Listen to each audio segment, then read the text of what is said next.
18-may Xalqaro muzeylar kuni.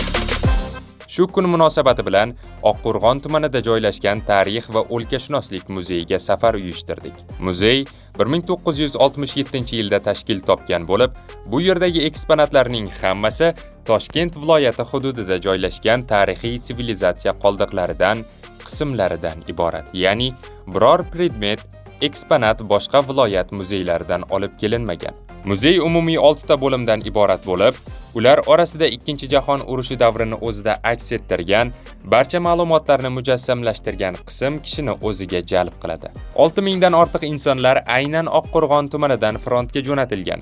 Urush qatnashchilarining barcha ma'lumotlari, xat-hujjatlari ham muzeyda saqlanadi. O'z davrida Oqqo'rg'on tumani o'z tarixiga ega bir tumanlardan biri hisoblanadi viloyatimizda. Biz faxrlanib ayta olamizki, Oqqo'rg'on tumanida qadimiy ikkita buyuk bir davlat poytaxti joylashgan.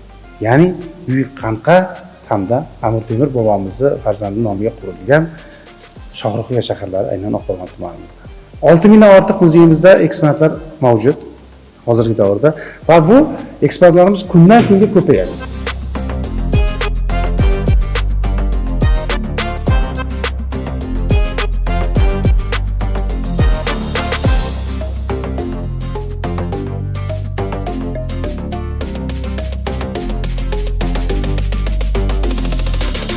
Muzeyning tashqari qismida alohida ramziy ona haykali o'rnatilgan bo'lib, uning orqa qism devorida urush ketma-ketligi aks etgan asar o'rin olgan.